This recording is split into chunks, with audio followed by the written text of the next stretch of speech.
Hello, another presentation and another issue. Now we focus our attention on restaurants, one of the main attractions of food tourism and the places where travelers can be introduced to the local food culture. This presentation deals with the takeout concept that emerged during the lockdown phase. I leave the speech to Bill Gregorash, PhD professor, chef, program manager of the Confederation College, Royal Roads University, Ontario, Canada. Thank you. Hello, everybody. Glad to be here. This is basically a research in progress presentation, so the details are not finalized, so please understand. But I will be welcoming to have some input at the end, because again, this is like basically analyzing the effects of a hurricane. Problem is, though, the hurricane is still on, and so you can see that everything's still moving here. So what this research is about was, again, because my background as a restaurateur and as a chef and someone who's very involved in the industry, I'm very concerned about, being in the people that are in the restaurant industry and how are they coping with this. Again, after being in the food service industry for over 40 years, I've pretty much got a T-shirt for everything except this. So I think it's important that as academics that we look at what's going on in restaurants and to see what's happening, and perhaps we can help out in the end. So again, this project is running. I started basically in April, and I'm going to run right to April 21. Again, I'm kicking around ideas on the way of researches that I've done. It's basically a qualitative methodology. And so basically talking to independent restaurant owners, not the chains or anything like that. So just basically the independents. Basically, on the bottom line of it is that I'm looking at the best practices, what's happening out there, to see what they're doing and what we can do to help. But due to the nature, again, this outbreak is still happening. So therefore, I'm located in Northern Ontario. Again, so if anybody's familiar with Toronto, I'm about an hour and a half flight, sort of northwest of Toronto, to give you an idea where I am. So Northern Ontario itself is about the size of France, just so you know. There's sort of the area that we're dealing with here. And Ontario has been broken down. It's different in different regions. And the region I'm in right now, there really isn't a lot of the COVID activity right now. So we've had a few cases here and there. But right now, it seems that I think with the last week or so, I don't think we've had any new ones. So which is kind of good for us, because what's happening is the Premier of Ontario, because we're going through a second wave right now, basically, we're in stage 3 in Northern Ontario. It was in stage 3 in Southern Ontario, in Toronto area and Ottawa. But what happened there? They've had an influx of cases, and so now it's up to 700-800 a day. But that's just in that region. So what they've done is they've taken it back a stage. So they've gone from indoor dining and limited indoor dining and outdoor dining to just basically back to takeout only for Southern Ontario. So again, this whole thing is still moving, and so it's pretty hard to nail down a lot of things right now until I guess we get sort of get out of the weeds here a bit. So anyway, what I've found so far, I've talked to 13 restaurants and in-depth interviews with the folks that are the owners, and I've got transcripts, and again, I'm running it through in vivo. I'm also contemplating the idea, again, because this thing is going so long and restaurants are doing so many things. A lot of the interviews I did were at the beginning, during strictly the takeout phase, when the COVID hit Ontario and Canada.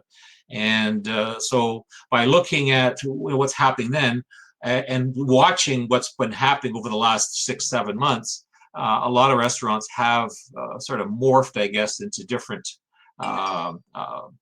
how would you want to call it, methodologies on how they operate. And so I think it might be necessary to go back to these restaurants and talk to them again, you know, like a year later kind of thing, to sort of get the full encapsulation of what happened. And again, I just want to mention that this isn't about what to do in the case of the next pandemic kind of thing. It's more of a survival thing. I've kind of found out, and is how our restaurants are going to survive. And one of the things that I found in there was the changing nature of the actual restaurants. And I'll talk about that in a minute. But first of all, I called the study "The Good, the Bad, and the Ugly." I'll start with the bad. Now, obviously, 6 out of 10 are expected not to survive, and that's a huge number. And again, you know, there's little ones that are sort of falling by the wayside. I've seen already in our area and also in Toronto area. I sit on the board for Culinary Tourism Ontario. It's actually a Canadian-wide thing, and again, the news isn't great there either. Also, I sit on the policy committee for TIO, which is Tourism Industry Association of Ontario, and this is a committee that looks at basically recommends policy to the government of Ontario. And one of the major things that we're seeing too, obviously, I mean, Canada is very good as far as I know people who are out of work are being helped right now. They're getting paid, they're getting money, you know, but there's 2 sides of that right now. People who are getting paid to sit at home because, you know, don't want to go back to work anymore, right? So if you have the option of getting paid and staying at home, why would you go work in a restaurant and risk your health, you know, perhaps getting infected, right? So, you know, you're getting restaurant staff that are changing careers basically and not going to work, things like that. And then there's a couple of studies out that I've seen already about, you know, basically consumers are fear of the product, right? Number one, even the takeout for that matter, and also the limited dining, you know, the patio dining and whatnot. So even if you know, they said it's going to take a while, I think, for people to adjust, even though this has been quite a while already. People are are a little leery about getting back into going out for dining. Next is the ugly. I thought was kind of unique. Was basically the consumers changing behavior, and this is some of the things that I've noticed already. I've noticed quite a bit. Is again, obviously the fear factor. Just not going. Some people just aren't going out anymore. So that's definitely not going to help the restaurants. Staff not coming to work. And again, there's that, like I said, that fear of not going to work. And again, if you're getting paid, so why would you risk going to work? Exposed experience attributes. This is something that's very, it gets dear to my heart because a lot of my research has to do with consumer experiences and creating memories and whatnot. So what's happening is that how do you fill that gap then in your life when you want to have that experience and you can't have it like you used to, and you're going through takeout and whatnot. So again, it's making a lot of restaurateurs and consumers sort of rethinking where they are in their lives with regard to you know, spending that disposable income on food. A huge factor that's come out is obviously the delivery apps. The delivery apps, you know, the what's it called? I can't think. Uber Eats, all those ones that basically charge a service. A lot of the restaurateurs, again, are that's their lifeline, I guess, prior to the COVID outbreak. It is their lifeline now. I mean, but they were using it before. But at the end of the day, now they're basically getting charged high percentages for every meal that gets delivered, and which is causing a huge issue when basically you lose 70% of your income, and all of a sudden now the 30% you're getting a cut on that to the delivery apps. So that's affecting. So anyway, so I'll be again, this jury's still out on that. I'm seeing a lot of restaurants right now, what they're doing is they're getting rid of the delivery apps and doing their own delivery, okay? And just basically eliminating that middleman that's getting that big cut right out of there. And again, some of those cuts, again, I think those companies are scrambling right now with different percentages that they're offering to restaurants for their service. So it's a bit of a shit show out there right now. Again, with restaurants trying to survive during this with that delivery aspect. But again, there is some good in this. And I think the good has given the restaurants an opportunity to rewrite their vision on where they are, what they're doing. I've talked to some restaurants that are doing more business. They were doing more business during the takeouts phase. And so they're basically questioning, why do I have tables and chairs and servers and whatnot if I can do more business? So that's a huge factor, right? But then, and obviously some of those restaurants, the ones that also were affected greatly by this, were the ones that do offer that experience, that do have the fine dining, do have the tablecloths and all that, right? So how do they survive, right? I found quite a few of them basically, I bet you, sat on their hands for about 3 months before they started doing anything. I guess they figured this is going to take a little longer to blow over. So eventually they figured, can't beat it, we just have to join them, kind of thing. So they've basically jumped into the takeout scene, but they did it in a way that they didn't just go out and buy a few foil containers and some bags. They went out and got some, specialized containers, and they really did the research to make sure that their product was going to be satisfactory. Again, when we go, it's pretty. Who wants to, you're going to pay $50 for a steak in a foil container, right? So it's kind of hard to do. So again, a lot of these restaurants, what they've done is they've taken that $45 and $50 steak and put it into a neat container to make it attractive and make sure that their product. They've also, a lot of restaurants have changed their menus because of the takeout. So basically, they're only doing food that is presentable. Food that travels well. So again, another thing I've seen, a couple of great ideas I saw was one restaurant is basically doing a takeout of ingredients. And so what you do is you go to the restaurant, you pick up the ingredients, and it's a special event, I guess, kind of thing. And say on a Friday night, and what they do is they tell you to go home at 7 o'clock at night. You go online, and their chef basically walks you through with the ingredients, how to prepare the ingredients and basically prepare your meal at home. So again, things like that I find are again totally unique. Again, maybe that might be the future. Where so you do get that bit of an experience in there. You get your hands dirty. And you get a bit of a memory out of it too, right? But other than that, I mean, so like I said, it's still evolving right now. We're looking at all kinds of different ideas from restaurants that I think that I've been taking notes on, and hopefully in the final paper we'll be able to outline this. But again, I think the important one there is that restaurants are rewriting their vision. Again, the restaurant I mentioned earlier that was doing more sales now than they were with tables and chairs.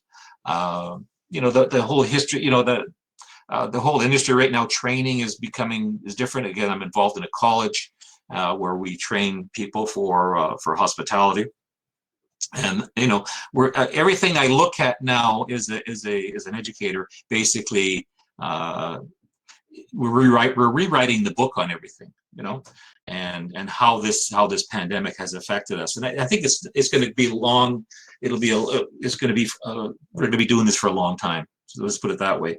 Every time I see a presentation and I see a paper coming out right now, I always look at that and going, well, what's the angle on the COVID, right? So I teach in business also, and that's part of it also right now. So how does the COVID affect our strengths and opportunities? in business. So anyway, again, so stay tuned. Hopefully we'll have this out by spring, and we'll get it published somewhere, and you guys can enjoy it. So any questions out there?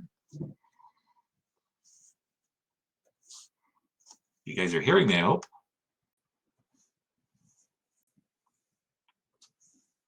So perhaps I can ask you something. If someone will put the question, we'll write the question for Bill. As you said, your research is in progress, but findings seem to be very, very interesting. Can you tell us something related to the next steps? The next steps? What I'm looking at, doing some more interviews with the people I've already talked to, and adding a few more restaurants in there. Plus also, not just necessarily talking about takeout, but more about the whole environment, restaurant environment as a whole. So that'll be, again, a bit more of a bit more detailed. Like I said, it's hard to do because we're like I said, we're still in the middle of it, right? So.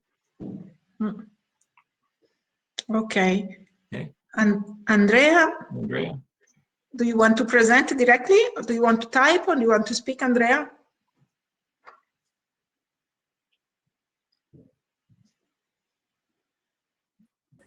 Oh, thank you for your presentation, Professor Gregorash. I'm just wondering if you speak about restaurants, and the title is very interesting. What, in your opinion, you focus more on the region of Ontario, is it right? Yeah. What do you think about other restaurants and the situation worldwide? Do you think that they can be also applied to other? Oh, absolutely, because to me, I mean, a restaurant basically provides a service to consumers, basically looking at providing experiences. Restaurants are in the experience business, right? Not just the food business. And so, yeah, it could be applied, I think, anywhere. I think that the problems that we're having in Northern Ontario are similar to the problems they're having in the U.S. And Europe or whatever. I mean, I do follow a lot of different blogs and things around the world, and it's really a universal problem right now. Okay, thank you very much. You're welcome. I thought I only had 10 minutes today, so that's why I didn't prepare that much. So, but anyway, it's good to, it's a good forum. I like it. So hopefully, like I said, we'll get something done in the. Ronaldo, eating out or eating at home, do you think that a negative impact in restaurants is compensated by home consumption? Well, I think, yeah, things are shifting, right? You got people now, getting together at home and ordering and doing their own thing, right?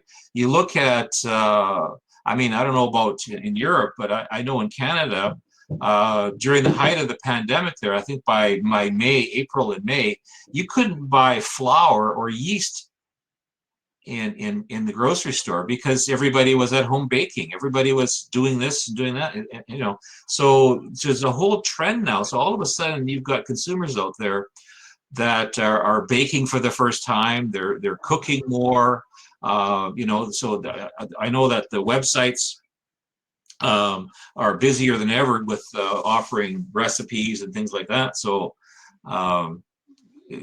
consumers are changing, right?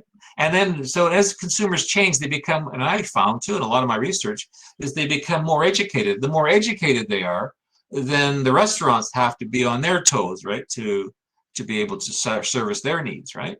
I mean, you go back 25 years ago, nobody knew what balsamic vinegar was, and the average consumer didn't know. Now, I mean, you can get it at McDonald's, for crying out loud, I think. So the consumer has changed, and I think that this COVID has, because people are at home and they are cooking and eating more, and they're learning more, and I think that's yeah. So that's going to affect restaurants down the road. I'm positive. So. And what do you think about technology? Do you think, for example, it's possible to have some, I saw in the United States some food tour with a very good narration that was possible to have through the PC or through the phone. I've seen a few of those where they're offering like food tours and things like that online. Again, I don't know. I don't know. Maybe I'm too old and I kind of need the real thing, I guess. But talking about technology, I mean, if you look at social media again has pretty much been the lifeline for restaurants, and most of the people, everyone I talked to, basically said they'd be dead without Facebook right now. If they didn't have Facebook, they'd be they wouldn't know what to do. So I mean, if you know, if you go looking back at history, I mean, this is obviously a if there couldn't be if this had happened, the COVID had hit 25 years ago before we had this social media, and I don't know what would happen, right? I mean, people, who actually telephones a restaurant anymore, right? Most people know it's all done online, right? And so as a result of that, I have to say that in Italy, for example, not a lot of people use the app for the reservation in the hotels. It's something related more to North America than surely in Italy. No, I don't know in the other countries of Europe, but this is not. It doesn't happen. So you're saying they do.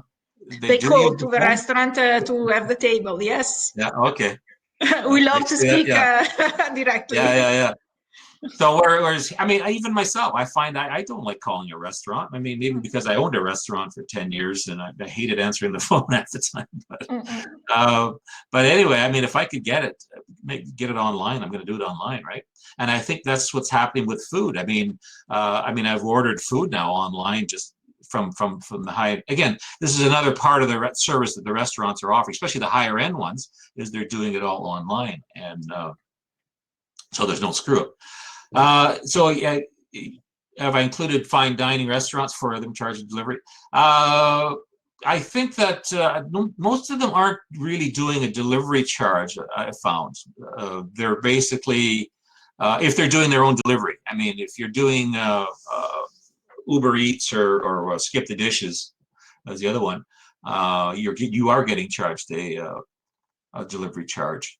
So yeah, it's pretty hard for a fine dining restaurant to tack on a delivery charge when they're charging you $50 for a steak, for example, or whatever it is, right? You know what I mean? But what I have seen is the very, very unique packaging, and I think that's part of the, you know. I had one dinner from takeout from one restaurant, and I'm telling, I've never had a better takeout meal in my life because just the way it was packaged and presented and whatnot. So again, that's changing, right? Whereas, I mean, you go back 25 years ago, a fine dining restaurant never even considered doing takeout. You know what I mean? It just wasn't heard of. But now it is normal. So. Great. In Italy, we are starting to think to have a new platform of delivery, and without because the money that the operators has to give to the main companies of delivery are too high, and so the restaurants are trying to organize in this way. This is what we are speaking about now in delivery in Italy. Right. Okay. Okay, we are at the end of the session, and so thank you. See you in a few minutes. Ciao. Thank you. Bye-bye. Bye.